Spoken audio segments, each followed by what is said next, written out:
Welcome back to Morning Joe, 7:48 over the nation's capital. Here with us now from Capitol Hill, Republican Congressman from Illinois, Aaron Schock, and Democratic Representative from the state of Hawaii, Congresswoman Tulsi Gabbard. Thank you both for being with us.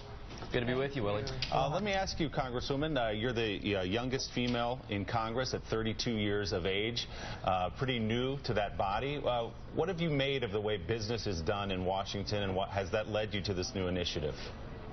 I think one thing that I'm excited about in working with Aaron here and some of our colleagues is that clearly there is a frustration with the lack of action in Congress, and we have an opportunity kind of as a next generation of leaders to work together. I mean, relationships is so much what this is about, and you know, sometimes Aaron and I get to work out in the morning, and we've actually developed a friendship that serves as a strong foundation for us to have real conversations about how we can work together and not look to just what's happening next week or next month, but seeing how we can do our jobs to set up the next 10 years and the next 20 years to build a stronger America and a stronger economy and a stronger future.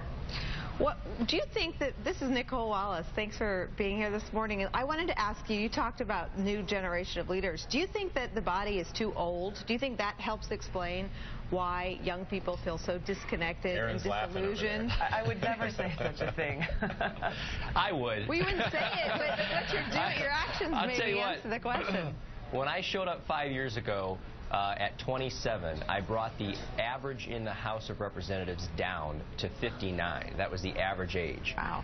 In January of this year, we swore in. I was one of 4 under the age of 40 5 years ago. In January of this year, we swore in 40 members under the age of 40, 20 Republican, 20 Democrat. And I will tell you, just that influx of literally 10% of the Congress being under the age of 40 has really helped to change the dynamic. And to Tulsi's point, I think if you put the 40 of us in a room and lock the door, we could come out with solutions that would pass the House and the Senate, less concerned with the rigid ideology of both of our parties and the process of the institution, and more interested really in just coming up with some bipartisan solutions that will work.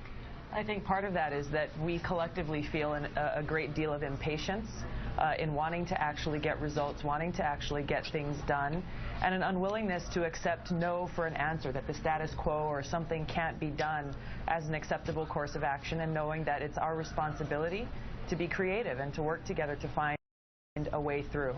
Congressman Schock, Donnie Deutsch, let's take this model out for a test drive under this new kind of bipartisanship. Tell me 3 fantastic things about President Obama, who, of course, is a Democrat, you're a Republican. So let's start the hands across the aisle right now, because the one thing that's got to change in Washington is Republicans have just got to stop being completely president bashing regardless. So I want your top 3 great things about President Obama. Number 1, he comes from the greatest state in the nation, Illinois. Very nice. Nicely done. Well played.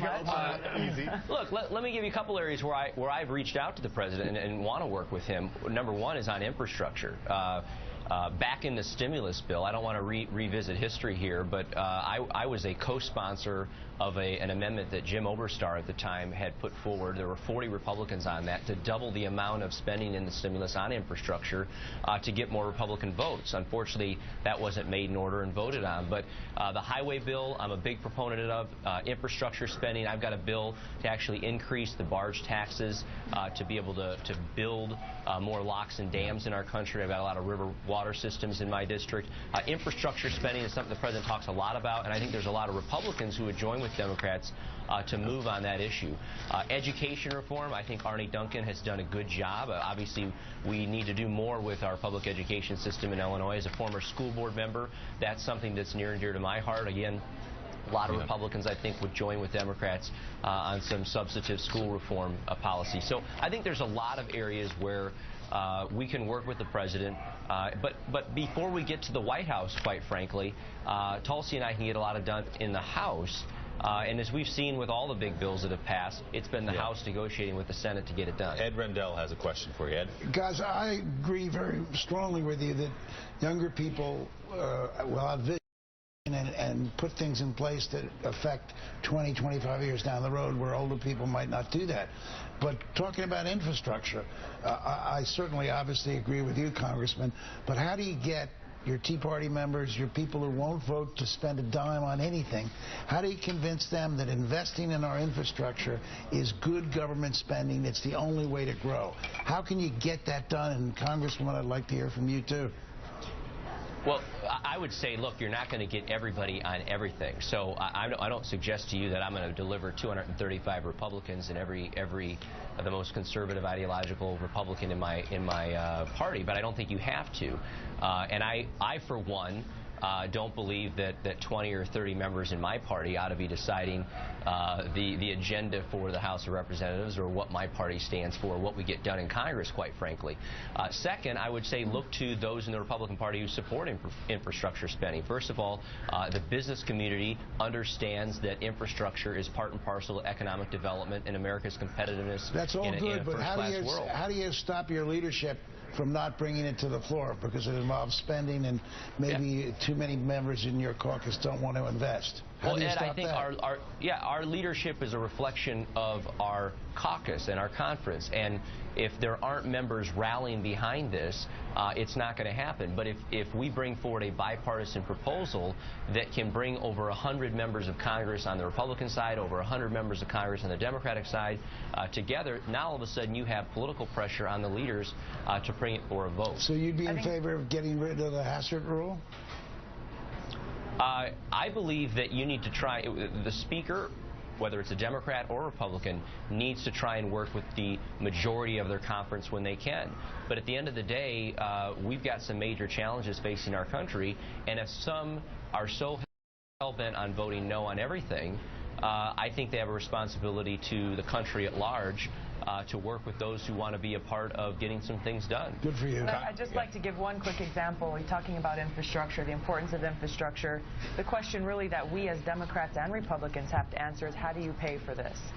We've got a new member of Congress who was elected in November from Maryland, John Delaney, who's come up with an idea that has gotten support from both Democrats and Republicans with a privately funded infrastructure bank that finds that capital funding from the private sector and provides this funding directly to the states to be able to improve those deeply needed infrastructure requirements that each of our communities are facing, as just one example.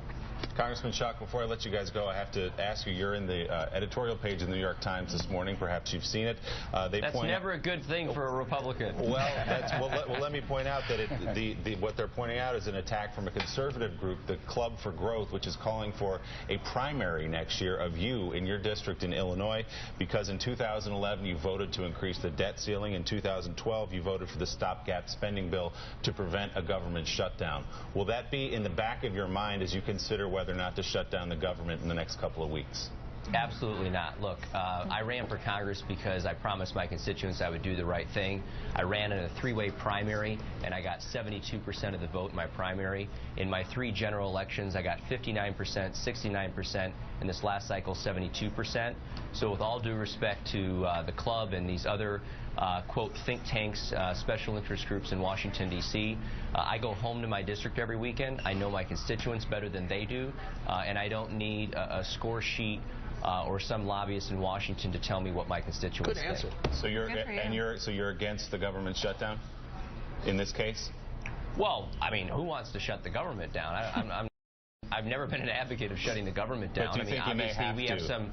Well, look, I think the debate here is we're spending too much money. We're spending $1 trillion more than we take in, and we need to have a conversation about what kind of changes can we make so that we're not going into debt at the same rate of speed as we were the last couple of years. So Congressman, if they I think that's a conversation we need to have with the President and with the Senate. But if they challenge you, will you take a check from me and Donnie?